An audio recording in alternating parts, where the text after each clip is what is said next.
Olha, eu vejo essas duas principais realizações como uma realização do Brasil, porque em Los Cabos nós tivemos uma atuação no sentido de afirmar a importância tanto do Banco do Desenvolvimento do BRICS, como esse acordo contingente de reservas.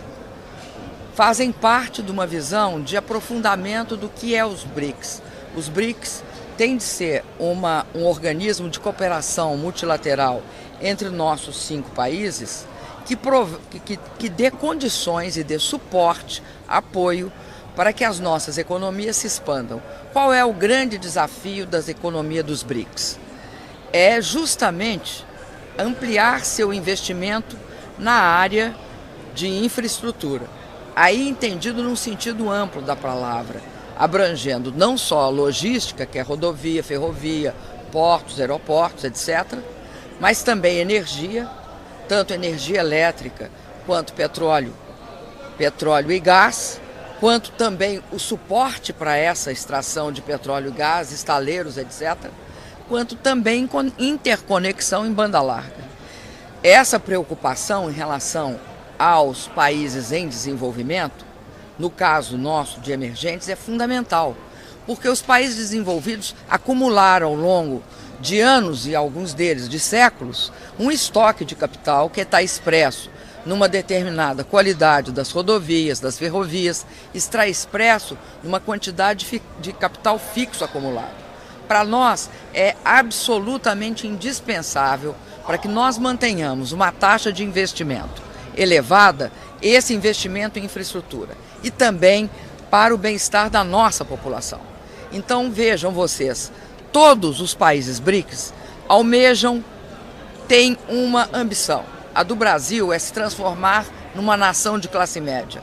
Ora, gente, uma nação de classe média, ela só vai existir se nós conseguirmos um padrão de crescimento e de renda per capita compatível com essa questão. O Brasil, é claro, tem uma diversidade menor, não é um país de 1 bilhão de habitantes. Nós temos 200 milhões de habitantes. Mas estamos sempre entre a sexta economia, a sétima, a quinta, estamos por ali. Então somos um país que tem de fazer esse esforço. O que o Banco dos BRICS é? O Banco de Desenvolvimento dos BRICS é mais um elemento nessa relação. É mais um elemento para expandir a nossa capacidade de ter recursos. De outro lado, eu acho importantíssimo o acordo de contingente de reservas. Porque vocês vejam, nós estamos vendo no mundo uma grande volatilidade, uma grande flutuação. Nós vimos a crise do Lehman Brothers em 2008, nós vimos recentemente o problema em Chipre, vimos tudo o que ocorreu o ano passado com os países europeus. Tem uma característica dos BRICS, e que ela está expressa nessa crise, é que nenhum país BRICS sofreu nenhuma crise, nem bancária, nem financeira. Então, o acordo contingente de reserva de 100 bilhões, ele é muito significativo, porque ele é mais uma contribuição para essa estabilidade das moedas dos 5 países BRICS. Então, essas duas questões eu acho são as mais relevantes em termos de medidas. Mas tem algumas iniciativas fantásticas. Eu acho que o Fórum Empresarial dos BRICS, eu não sei se vocês tiveram permissão para entrar, é uma pena, porque foi muito interessante. Seria até, talvez era porque o espaço não fosse muito grande e estava bem cheio.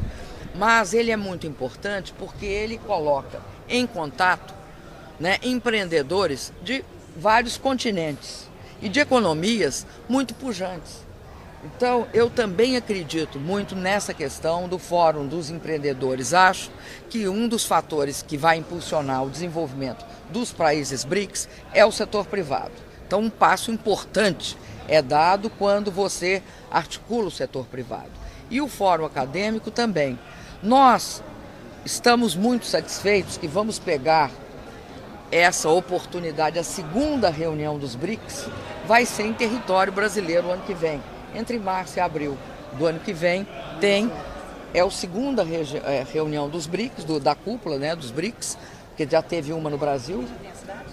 Não, ainda não tem a cidade. Nós estamos ainda, vamos anunciar, temos um prazo para anunciar. Agora, presidente, muita gente está preocupada porque diz que há pressões inflacionárias no Brasil e que isso deveria fazer... Vocês vão fazer... Não, eu estou falando... Vocês vão fazer pergunta dos BRICS ou do Brasil? É porque a senhora está falando muito da questão do crescimento, da importância que os países têm de manter o crescimento.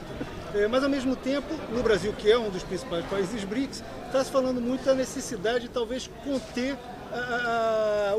até medidas que reduziriam o emprego, que estaria fazendo pressão inflacionária. O que a senhora acha desse tipo eu não, geralmente, nas questões específicas sobre inflação, eu deixo para ser falado pelo ministro da Fazenda, mas eu vou te adiantar algumas questões.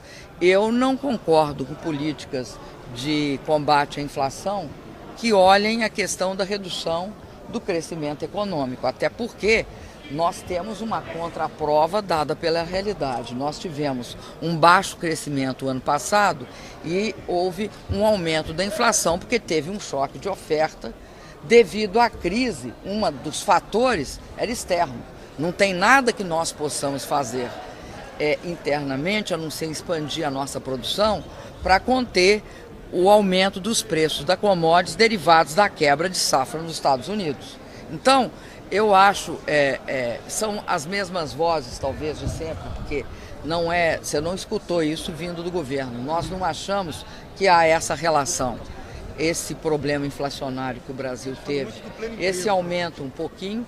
O pleno emprego você vai resolver, não é reduzindo o crescimento, você vai resolver o pleno emprego, porque o Brasil também tem as suas dificuldades. Nós temos uma demanda grande por emprego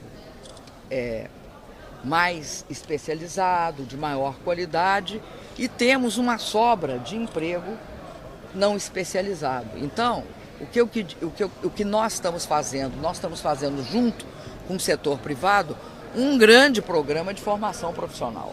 O que vai baixar o custo do trabalho, primeiro, vai ser o aumento da produtividade através da ampliação da capacitação profissional com o Pronatec, as nossas 8 milhões de vagas.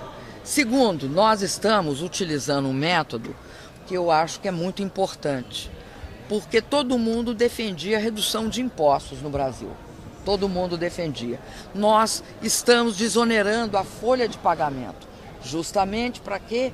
Para diminuir a pressão sobre o custo do trabalho. A desoneração da folha de pagamento, vocês devem se lembrar, começou com pouquinhos setores que aderiram. Hoje, todos os setores querem aderir, ou a grande maioria dos setores. Nós já temos em torno de 42 e vai para 44.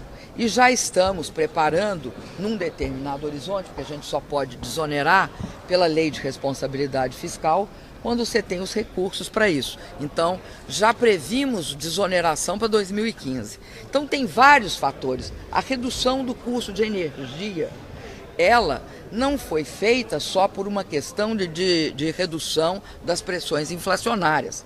Foi feita, sobretudo, por uma questão de justiça, porque se nós somos um país com grande capacidade hídrica, nós temos uma característica, nós temos velhas senhoras que são as grandes usinas hidrelétricas e seus reservatórios. Essas velhas senhoras, elas são velhas. O que significa que elas podem ser velhas? Elas, às vezes, duram mais de 100 anos, nós não sabemos quanto dura uma hidrelétrica. E você consegue pagá-la bem antes do tempo do envelhecimento delas. Elas ainda estão com seus 50 anos, ou seus 25, ou seus 30 anos, e já foram pagas. Então elas vão durar bastante. Por que pode reduzir o preço da energia no Brasil? Porque, sobretudo, quando vence os contratos de concessão, você tem de retribuir o que o povo fez pagando sua conta de luz, você retribui. Como que se retribui? Diminui o que era antes pago sobre a forma de amortização de capital. Então, vários mecanismos foram feitos. Recentemente, desoneramos a cesta básica.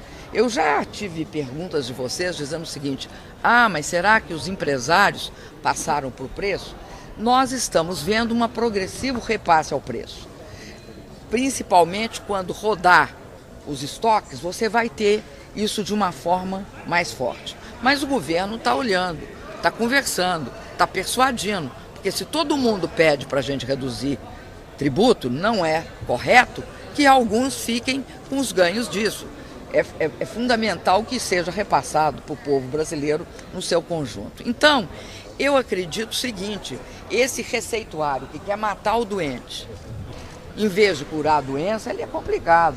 Você entende? Eu vou acabar com o crescimento no país. Isso daí está datado. Isso eu acho que é uma política superada. Tá? Agora, isso não significa que o governo não está atento e não só atento, acompanha diuturnamente essa questão da inflação. Nós não achamos que a inflação está fora do controle, pelo contrário, achamos que ela está controlada e o que há são alterações e flutuações conjunturais. Mas nós estaremos sempre atentos. Agora, por favor, vamos falar aqui. Olha, eu tenho uma ótima expectativa de encontro com o Xi Jinping. Nesse período, eu já falei com ele várias vezes. Até porque em alguns momentos demora alguma reunião e eu fiquei muito tempo conversando com ele. Inclusive, ele me disse uma coisa interessante. Ele conhece a Amazônia, porque ele esteve no Brasil, nós fizemos a conta, em 2009. Inclusive, ele ia ser recebido pelo José Alencar, mas o José Alencar teve a segunda operação. E ele visitou, então, a Amazônia. Ele teve reunião com o governo e visitou a Amazônia. E ficou muito impressionado com o que qualquer um de nós impressiona, né? Obviamente, um chinês também se impressiona pela aquela quantidade de floresta e de água. Mas eu tenho uma ótima perspectiva. Não posso antecipar, porque seria um exercício de bola de cristal. Eu até pediria, se vocês me perguntarem isso, para vocês me darem a bola de cristal, né? E aí eu faço a consulta aqui ao vivo e a cores. Mas investimento em infraestrutura é uma prioridade para de todos nós. O grande tema desse encontro é o investimento em infraestrutura. Nós, inclusive, é uma questão que eu vou discutir com eles, eu posso dizer que eu vou discutir isso, porque nós fizemos algumas tratativas. Primeiro, a gente ia fazer uma exposição do nosso programa lá na China, mas eles estavam querendo vir no Brasil. Eu, em definitivo, vou acertar se nós vamos ou eles vêm. Né? É por agora essa reunião. Esse é o tema central do encontro. O Brasil cresceu menos que os outros países do mundo? Olha, o Brasil teve de fazer seu ajuste. Nós esse ano, estamos meio na contracorrente. Se você for olhar o desempenho das economias, o que você vai ver? Você vai ver que começou um decréscimo no final de 2012, nós começamos um levantar. Então, os ritmos não são sempre sincronizados. Eu acredito que nós vamos ter uma situação esse ano um pouco diferente, tirando a China, porque a China, se você for ver, ela caiu de um patamar muito alto. 7,5% para a China não é não é um crescimento alto, né? Um crescimento dos sonhos para o Brasil. Mas somos diferentes, eles têm 1 trilhão e 300 milhões e eu tenho, graças a Deus, 200 milhões. Obrigado.